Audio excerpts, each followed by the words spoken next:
ব্যবসা বাণিজ্যের বিশ্লেষণ নিয়ে ডিবিসি নিউজের নিয়মিত আয়োজন টালি খাতায় স্বাগত জানাচ্ছি আমি হিমাদ্রি রাহা। দেশের রপ্তানি আয় ও অভ্যন্তরীণ কর্মসংস্থান বৃদ্ধির অন্যতম সম্ভাবনাময় খাত হল তথ্য প্রযুক্তি খাত। এই খাতে পরিষেবা, সফটওয়্যার এবং যন্ত্রপাতি সহ তথ্য প্রযুক্তির বৈশ্বিক বাজার প্রায় $3 ট্রিলিয়ন। তবে বিশ্বের তথ্য প্রযুক্তি খাতে বৃহত্তম জনগোষ্ঠী থাকা সত্ত্বেও আমাদের রপ্তানি আয় মাত্র $2.5 বিলিয়ন। দেশে প্রায় 2,600-টির বেশি আইটি কোম্পানি কাজ করছে বর্তমানে, যেখানে 3.5 লাখের কর্মসংস্থান হয়েছে। বর্তমানে 450টি বাংলাদেশি কোম্পানি তাদের উৎপাদিত পণ্য বিদেশে রপ্তানি করছে। বলা যায়, বাড়ন্ত এই খাত বর্তমান অর্থনৈতিক প্রেক্ষাপট বিবেচনায় কতটা সম্ভাবনাময়। এসব নিয়ে আমাদের আজকের আলোচনার বিষয়, তথ্য প্রযুক্তিতে বাংলাদেশের সম্ভাবনা কি। আলোচনা করতে আমাদের সাথে অনলাইনে যুক্ত আছেন বেসিসের সাবেক সভাপতি সৈয়দ আলমাস কবির এবং ফাইবার অ্যাট হোমের chief technology officer Suman Ahmed Sabir. আপনাদের দুজনকে স্বাগত আজকে আমাদের টালি খাতায়।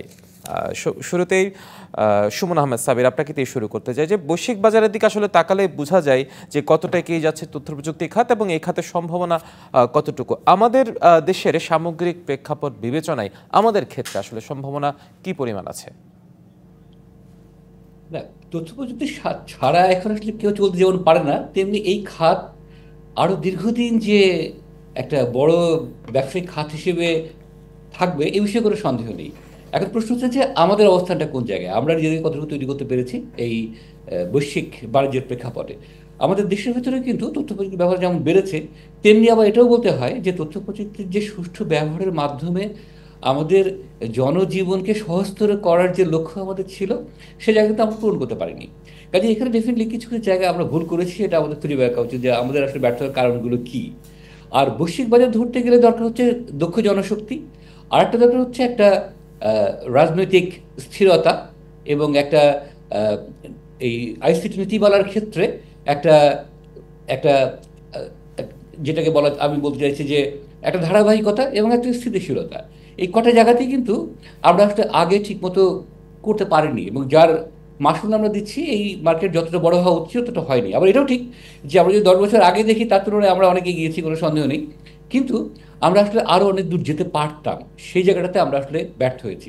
এবং তার পিছনে একটা জায়গা, যেমন আমি যেটা বলছি যে আমাদের এই নীতিমালা, যেমন আর্থিক ক্ষেত্রে যদি ধরেন যে আপনি পেমেন্টের ক্ষেত্রে যদি বলেন যে আমরা অনলাইন পেমেন্ট থেকে ইন্টারনেট পেমেন্টের ক্ষেত্রে আমরা সেই আমরা কবে থেকে বলছি যে একটা সহজ সমাধান হবে, কিন্তু আজ পর্যন্ত হয়নি। আমরা সেই আরেকটা জায়গা হচ্ছে যে আমাদের এই ইন্টারনেটের ক্ষেত্রে যে নিয়ন্ত্রণের যে প্রচেষ্টা, সেটাও কিন্তু আমাদেরকে অনেক ক্ষেত্রে বাধাগ্রস্ত করেছে বিদেশি ইনভেস্টরদের বাংলাদেশে আসতে। আর তার সঙ্গে রাজনৈতিক স্থিরতা একটা গুরুত্বপূর্ণ বিষয়।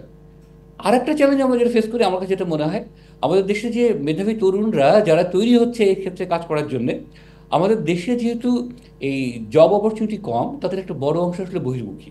যারা একটু তৈরি হচ্ছে তারা দেশের বাইরে চলে যাচ্ছে, এবং আমাদের দেশের প্রতিষ্ঠানগুলো সবসময় একটা দক্ষ জনশক্তির একটা অভাব বোধ করছে। আবার ইন প্যারালাল একটা বড় অংশ যারা আসলে চাকরি পাচ্ছে না। তো এই জায়গাটাতে আমাদের একটা ব্রিজিং দরকার, যে আমাদের একাডেমিক কারিকুলাম থেকে, আমাদের বিভিন্ন ট্রেনিংয়ের জায়গাগুলো থেকে যে দক্ষ জনশক্তি তৈরি করা দরকার, যারা আমাদের দেশের বাইরে যাওয়ার পরেও আমাদের দেশে যাতে পর্যাপ্ত পরিমাণে দক্ষ জনশক্তি থাকে, যাতে আমরা বাইরের জন্যে, কারণ বাইরের দেশগুলোতে জনশক্তির অভাব প্রবল, সেই জায়গাগুলোতে আমরা কিন্তু আসলে একটা ভালো রোল প্লে করতে পারি। আমরা পিছিয়ে গেছি সত্যি কথা, কিন্তু আমাদের যে তরুণ জনসমষ্টি আছে, আমাদের এই বিশ্ববিদ্যালয় কলেজে যত তরুণরা এই আইসিটিতে পড়াশোনা করছে, তাদেরকে যদি আমরা একটু সঠিকভাবে গাইড করতে পারি এবং অর্থাৎ যে রিসোর্সগুলো আছে সেগুলোকে আমরা একটা জায়গায় সঠিকভাবে করতে গাইড পারবো। করতে পারলে হয়তোবা আমাদের এই জায়গায় আরো সম্ভাবনা যাওয়া যায়। আপনি বেশ কিছু পর্যবেক্ষণ তুলে দিয়েছেন, নীতি সহায়তার কথা বলেছেন, রাজনৈতিক অস্থিরতার কথা বলেছেন। আমি এই বিষয়ে আরেকটু আপনার সাথে পরবর্তীতে যুক্ত করব। আমরা এ পর্যায়ে যুক্ত করতে চাই বেসিসের সাবেক সভাপতি সৈয়দ আলমাস কবির। আপনার কাছে যে বিষয়টি জানতে চাই সেটা হচ্ছে তথ্য প্রযুক্তি খাতের অন্যতম প্রতিবন্ধকতা যেটা বলি সেটা হচ্ছে উদ্যোক্তাদের জন্য নীতি সহায়তার অভাব এবং যে ঋণ প্রক্রিয়ায় কঠোর জামানত প্রক্রিয়া। আসলে এই জায়গাটা এখনো সহজীকরণ হচ্ছে না কেন, যেহেতু এখানে একটা সম্ভাবনা আছে?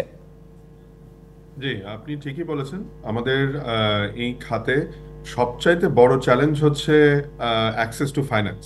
অর্থাৎ আইটি কোম্পানিগুলো যখন কোনো ব্যাংকের কাছে ঋণ চাইতে যায়, তখন ব্যাংকগুলো কিন্তু তাদের ক্রেডিট হিস্ট্রি দেখে।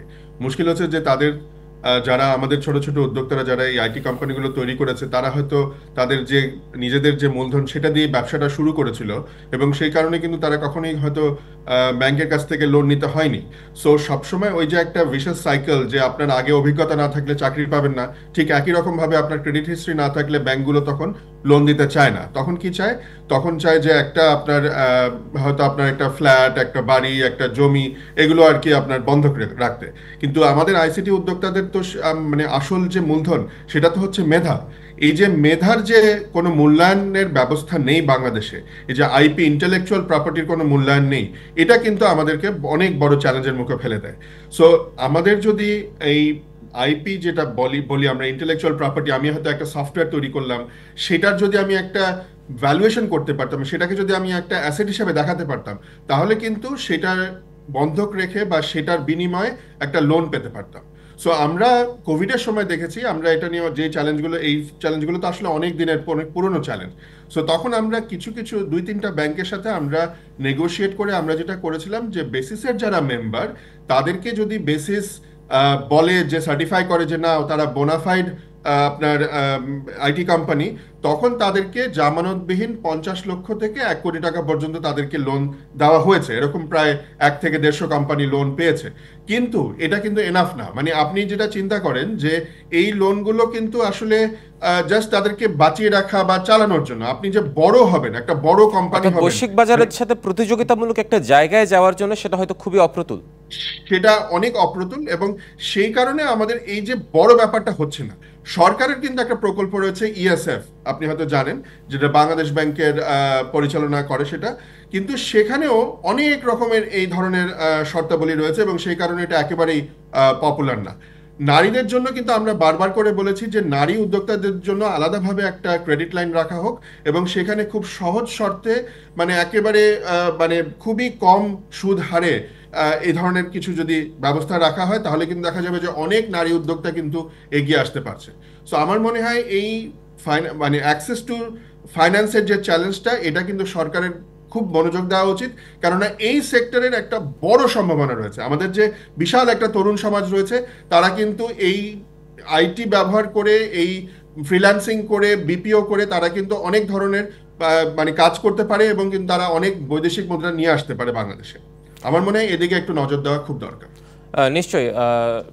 সাবিশা, আপনার কাছে যে বিষয়টি এবার জানতে চাই সেটি হচ্ছে, এর আগে আপনি রাজনৈতিক অস্থিরতার কথা বলেছেন, নীতি সহায়তার কথা বলেছেন, কিন্তু এখানে আরেকটি বিষয় যেটি বলতে চাই, রাজনৈতিক অস্থিরতার কথাই আমরা যদি বলি, অদূর ভবিষ্যতে বা কিছুদিন আগেও যে পরিবর্তিত প্রেক্ষাপটের সময় আমরা দেখেছি যে নেট ডাউন করে দেওয়া, সার্ভার ডাউন করে দেওয়া, সব কিছু মিলে একটা প্রভাব পড়ে এই খাতে। আসলে এই জায়গাটায় কেন আমরা রাজনীতিকরণের বাইরে রাখতে পারিনি এখনো?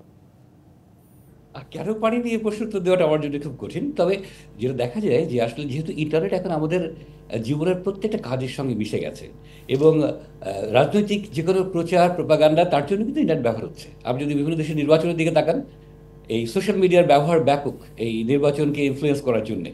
এবং আপনি যদি আমি যদি এই 5ই আগস্টের আন্দোলনের সময়টুকু বাদ দিই, তারপরে যদি আসি, এখনও কিন্তু আপনি দেখবেন যে ইন্টারনেট ভিত্তিক বিভিন্ন ধরনের তথ্য অপতথ্যের ছড়াছড়ি ইন্টারনেটে, যেটা অনেক সময় সরকারকে, আমার ধারণা অনেক সরকারকে এই ধারণাটা দেয় বোধহয় যদি আমরা ইন্টারনেট বন্ধ করি তাহলে বোধহয় আমরা এই আন্দোলনকে দমাতে পারবো। কিন্তু প্র্যাকটিক্যালি আমরা দেখলাম যে আসলে ইন্টারনেট বন্ধ করে এটা করা যায় না, বরঞ্চ এতে মানুষের আর আর্থিক ক্ষতি হয় আমাদের। যেমন আমি জানি না, আলমাজ ভাই ভালো বলতে পারবেন যে আর্থিক ক্ষতির পরিমাণ কত। সম্ভবত কোথাও আমি রিপোর্ট দেখলাম $20 বিলিয়ন মধ্যে ক্ষতি হয়েছে গত ওই 1 মাসের এই ইন্টারনেট বন্ধ থাকা বা ইন্টারনেট নিয়ন্ত্রণ করার সময়টাতে।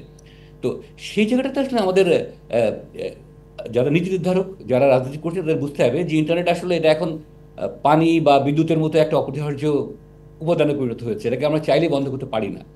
এবং সেই ধারণাটা যদি তাদেরকে তৈরি হয়, আমার মনে হয় তারা এখান থেকে বেরিয়ে আসবেন গ্র্যাজুয়ালি। কারণ আমরা ইন্টারনেট বন্ধ করে কেউ আসলে রাষ্ট্রের ক্ষমতা ঠিক আন্দোলনকে দমন করতে পেরেছেন বা এখান থেকে লাভ নিতে পেরেছেন, বরং এতে করে আসলে মানুষের মনে ক্ষোভ তৈরি হয়েছে, মানুষের জীবনযাত্রা ব্যাহত হয়েছে, এতে করে লাভের চেয়ে ক্ষতি বেশি হয়। এই বোধটা যদি আমাদের রাজনীতিবিদদের ভেতরে বা যারা ক্ষমতায় থাকেন তাদের ভেতরে আসে, তাহলে আমার মনে হয় যে ক্রমান্বয়ে আমরা এই এই ইয়ে থেকে এই ধরনের একটা ঘটনা থেকে বেরিয়ে আসতে পারবো। এবং আমাদের দেশের ইমেজের জন্য এটা খুব গুরুত্বপূর্ণ। আপনি যদি দেখেন যে গত বছরে আমি এই আজকেই সকালে গুগলে সার্চ দিচ্ছিলাম যে বছর আইসিটিতে গ্লোবালি সবচেয়ে বড় ইনসিডেন্স কি, তার ভিতরে বলছে যে বাংলাদেশের internet shutdown. I was so surprise যে এটা মানে গ্লোবালি একটা বড় ঘটনা হিসেবে দেখা হচ্ছে, শুধু বাংলাদেশের জন্য নয় কিন্তু, বরং বরং গ্লোবাল আরও বড় বড় ঘটনা ঘটেছে। গত এই বছরে আমরা দেখেছি স্যাটেলাইট ইন্টারনেটের প্রসার ঘটেছে অনেক, আমাদের এআই ভিত্তিক বিভিন্ন সেবা অনেক বেড়েছে, অনেক বিষয় ছিল, কিন্তু এটা কিন্তু সবচেয়ে বেশি হাইলাইট নিশ্চয়ই এই হয়েছে। খাতের নিরবচ্ছিন্ন যে সংযোগটা আছে, এই খাতের মানে অর্থনৈতিক প্রেক্ষাপট বিবেচনায় সামান্যতম সংযোগ বিচ্ছিন্নতা আসলে বড় ক্ষতি হয়ে দাঁড়ায়, যাদের সাথে তাদের রুটি রুজি জড়িত। এবং যেহেতু এটা একটা সম্ভাবনায় খাত হিসেবে আমরা দেখছি, আপনারা থাকুন আমাদের সাথে। আমরা একটা ছোট্ট বিরতিতে যাচ্ছি, বিরতির পর ফিরে এসে আপনাদের সাথে আমরা আবার আলোচনায় ফিরবো। দর্শক, বিরতি নিচ্ছি। ব্যবসা বাণিজ্যের বিশ্লেষণে ডিবিসি নিউজের নিয়মিত আয়োজন টালি খাতায়, সঙ্গে থাকুন। আবারও স্বাগত জানাচ্ছি ব্যবসা বাণিজ্যের বিশ্লেষণ নিয়ে ডিবিসি নিউজের নিয়মিত আয়োজন টালি খাতায়। আমাদের আলোচনার বিষয় তথ্য প্রযুক্তিতে বাংলাদেশের সম্ভাবনা কি। আমরা আবারও ফিরছি আলোচনায়। সৈয়দ আলমাস কবির, আপনাকে দিয়ে শুরু করতে চাই। আমরা পরিবর্তিত প্রেক্ষাপটের পর দেশের অর্থনীতির নানা খাতে আমরা সংস্কারের একটি বিষয় দেখতে পাচ্ছি, এবং দীর্ঘমেয়াদী সংস্কারের কথা বলা হচ্ছে। সেটা সুফল হয়তো অদূর ভবিষ্যতে মিলবে, কিন্তু এই তথ্য প্রযুক্তি খাতে যে নীতিমালাগুলো রয়েছে, সে খাতে আসলে সংস্কার কতটুকু হচ্ছে সেই নীতির ক্ষেত্রে? জি, অনেক সংস্কার দরকার আছে। যেমন আমি কয়েকটা জিনিস বলি। কিছুক্ষণ আগে আমরা যখন কথা বলছিলাম যে ইন্টারনেট বন্ধর ব্যাপারে একটা খুব নির্দিষ্টভাবে, খুব কড়াকড়িভাবে একটা ঘোষণা দেওয়া উচিত যে ইন্টারনেট একটা এসেনশিয়াল সার্ভিস। এই এসেনশিয়াল সার্ভিস, যেমন আপনার বিদ্যুৎ আপনি বন্ধ করতে পারেন না, পানি বন্ধ করতে পারেন না, এবং বিঘ্ন ঘটাতে পারেন না, শুধু বন্ধ না, বিঘ্ন ঘটাতে পারেন না, সেভাবে ইন্টারনেটেও কোনো বিঘ্ন ঘটানো যাবে না। সো এই ধরনের একটা ঘোষণা দিতে হবে, 1 নম্বর কথা। 2 নম্বর কথা হচ্ছে যে আমাদের যে প্রচুর লস হয়েছে, আমি ফাইন্যান্সিয়াল লসের কথা বাদই দিলাম, million and millions of dollars কিন্তু আমাদের লস হয়েছে এই ই কমার্স সেক্টরে বলেন, বা আমাদের বিপিও সেক্টরে বলেন, সফটওয়্যার আইটি এনেবল সার্ভিস সেক্টরে বলেন। সো এগুলো আমি বাদই দিলাম। আমাদের যে ইমেজের যে ক্ষতি হয়েছে, সেই ইমেজের ক্ষতির কিন্তু এটা কিন্তু একটা অপূরণীয় ক্ষতি, এবং এই ক্ষতি আমরা কত দিনে কাটিয়ে উঠতে পারবো আমি কিন্তু জানি না। আমি জানি না আপনারা জানেন কি না যে তখন আমাদের সেই সময় জুলাই মাসে যখন ইন্টারনেট বন্ধ করা হয়, সেই সময় যেই কাজগুলো অন্যান্য দেশে চলে গেছে, আমাদের যে কাজগুলো বিদেশিরা আমাদেরকে দিত, যে কাজগুলো ইন্ডিয়াতে চলে গেছে, ভিয়েতনামে চলে গেছে, শ্রীলঙ্কায় চলে গেছে, ফিলিপাইন্সে চলে গেছে, সেগুলো কিন্তু আজ পর্যন্ত কিন্তু ফেরত আসেনি। সো এখানে কিন্তু একটা প্রচুর বড় লস হয়েছে, এবং কনফিডেন্সটা কিন্তু অনেক উইক হয়ে গেছে। সো এইখানে আমাদের একটা বড় কাজ করতে হবে, নীতিমালাতে আমাদের পরিবর্তন আনতে হবে। 2 নম্বর হচ্ছে আমাদের এখানে সবচাইতে বড় বটলনেক হচ্ছে আমাদের দক্ষ জনবলের অভাব। এই যে দক্ষ জনবল আমরা তৈরি করতে পারিনি এখন পর্যন্ত, তার একটা কারণ হচ্ছে, অনেকগুলো কারণ। একটা কারণ হচ্ছে যে সরকার থেকে হাজার হাজার কোটি টাকা খরচ করে বিভিন্ন রকমের ট্রেনিং প্রোগ্রাম কিন্তু করা হয়েছিল গত 10 বছরে, কিন্তু এই ট্রেনিং প্রোগ্রামগুলো একটাও সেভাবে কাজ করেনি। তার কারণ হচ্ছে যে যে আউটপুট যেটা, সেটার কোয়ালিটি এবং কি শিখলো না শিখলো এটার কোনো অডিট কখনো করা হয়নি। একটা থার্ড পার্টি দিয়ে যে অডিট করা হবে সেটা কখনো করা হয়নি। সো নীতিমালায় এই ধরনের পরিবর্তন আসা উচিত যে সরকারি প্রত্যেকটা প্রকল্পে কিন্তু অডিট করতে হবে এবং ইভ্যালুয়েশন করতে হবে থার্ড পার্টিকে দিয়ে। 3 নম্বর হচ্ছে যে আমাদের এই আইসিটি সেক্টরে একটা বড় সমস্যা যেটা হচ্ছে যে আমরা এখানে বরাদ্দ ঠিকমতো রাখি না। যে আইসিটিতে যদি 100 টাকা বরাদ্দ রাখা হয় কোনো একটা প্রকল্পে, দেখা যায় যে সেটার 80 টাকাই হচ্ছে বা 90 টাকাই হচ্ছে হার্ডওয়্যার কেনার ব্যাপারে। সফটওয়্যার বা সার্ভিসের জন্য কিন্তু বরাদ্দ খুব কম রাখা হয়, অর্থাৎ বরাদ্দ এবং নিরবিচ্ছিন্ন সংযোগ, সেই সাথে হচ্ছে নীতিমালা যে সংস্কার, খাতভিত্তিক সংস্কার করাটা বেশি জরুরি বলে মনে করছেন। আরেকটি বিষয়, আপনি থাকুন আমাদের সাথে। সবশেষ প্রশ্ন, সুমন আহমেদ সাবির, আপনি কিছু যুক্ত করতে চান কিনা? হার্ডওয়্যারের টাকাটা, সো সফটওয়্যারের টাকা, সার্ভিসের টাকা কিন্তু আমি দেখে রাখতে পারছি, এবং যদি আমার বিদেশ থেকে হার্ডওয়্যার কিনতেও হয়, এখানেও নীতিমালার পরিবর্তন আনতে হবে যে মেগা প্রকল্প। নিশ্চয়ই আমরা সংক্ষেপে যা সুমন আহমেদ সাবির, আপনার কিছু পর্যবেক্ষণ বা আপনার কিছু বিশ্লেষণ শুনে নেব এই বিষয়ে। না, ধন্যবাদ। না, আলমাস ভাই যেটা বললেন তার সঙ্গে যদি অ্যাড করি, একটা হচ্ছে যে আরেকটা জায়গা আমাদের খুব গুরুত্বপূর্ণ রেগুলেটরি ইনকনসিস্টেন্সি। আমরা বিভিন্ন সময়ে সিদ্ধান্ত পরিবর্তন করি খুব দ্রুত, যেটা আমাদের দেশে এই আইসিটি এনেবল সার্ভিস, অন্তত বাইরে যেমন আমরা দেখেছি আমাদের আশেপাশের দেশগুলোতে বড় বড় সিডিএ, হাইপার স্কেলার, তারা তাদের পপ করেছে, তারা সেখানে তাদের ক্লাউড সার্ভিস দিচ্ছে, এবং দেশের ইকোনমিতে তারা একটা বড় অবদান রাখছে। সেই জায়গাগুলোতে আমাদের দেশে আসছে না, তার পেছনে একটা বড় কারণ হচ্ছে আমাদের রেগুলেটরি ইনকনসিস্টেন্সি। আমরা প্রায়শই আমাদের নীতি প্রয়োজন, আজকে একটা সিদ্ধান্ত নিই, 6 মাস পরে পরিবর্তন করি। এই জায়গাতে আমাদের একটা দীর্ঘমেয়াদী একটা সুদূরপ্রসারী পরিকল্পনা দরকার, এবং এই সিদ্ধান্তগুলো যাতে আমরা মেনে চলতে পারি এবং তারপরে একজন ভরসা করে যে এদেশে ইনভেস্টমেন্ট করতে আসবেন, সেই জায়গাটা নিশ্চিত করতে হবে। সেটা যদি করা যায় তাহলে আমাদের আইসিটি খাত আসলেই সম্ভাবনা হয়, এবং আমরা আসলে অনেক দ্রুত অনেক এগিয়ে যেতে পারবো বলে আমার প্রত্যাশা। নিশ্চয়ই সৈয়দ আলমাস কবির এবং আমি সুমন আমি আহমেদ একটা জিনিস একটু যোগ করে নিই, আমি হ্যাঁ। যেটা বলছিলাম সেটা ফিনিশ করে নিই। নীতিমালাতে একটা বড় পরিবর্তন আনতে হবে যে মেগা প্রকল্পগুলোতে, সরকারি প্রকল্পগুলোতে যদি আমাদের বিদেশি হার্ডওয়্যার কিনতেও হয়, তাহলে সেই হার্ডওয়্যারগুলো যেন বাংলাদেশের হাইটেক পার্কগুলোতে অ্যাসেম্বল করার জন্য বাধ্যবাধকতা থাকে। তাহলে যেটা হবে, টেকনোলজি ট্রান্সফার হবে, স্কিল ট্রান্সফার হবে, বাংলাদেশে কিন্তু হার্ডওয়্যার শিল্প মানে তৈরি হওয়ার একটা বড় সম্ভাবনা গড়ে উঠবে। সো প্রত্যেকটা চুক্তিতে এই ধরনের একটা থাকতে হবে। সফটওয়্যার যদি আমরা বিদেশি সফটওয়্যার আনি, সেখানেও কিন্তু লোকাল ভ্যালু এডিশন থাকতে হবে। আমি বলবো কমপক্ষে 60% লোকাল ভ্যালু এডিশন রাখতে হবে, যাতে করে আমাদের দেশের ছেলেমেয়েরা সেই সফটওয়্যার চালানো এবং সেই স্কিল ট্রান্সফার তারা করতে পারে এবং ভবিষ্যতে মেনটেন্যান্সের জন্য আমাদের পরমুখাপেক্ষী না হয়ে থাকতে হয়। নিশ্চয়ই এটা যদি তো করে এটা যায় আমি সেক্ষেত্রে যোগ হয়তো আমাদের এই খাতের জন্য বিশাল একটা সংস্কার নিশ্চয়ই হবে। সৈয়দ আলমাস কবির এবং সুমন আহমেদ সাবির, আপনাদের দুজনকে অসংখ্য ধন্যবাদ স্বল্প সময়ে একটা বিশদ বিস্তৃত ব্যাখ্যা তুলে ধরার জন্য। দর্শক, ডিবিসি নিউজের তালিকাতে আজ ছিল এই পর্যন্ত। দেখা হবে আগামী পর্ব অন্য কোনো বিষয় নিয়ে।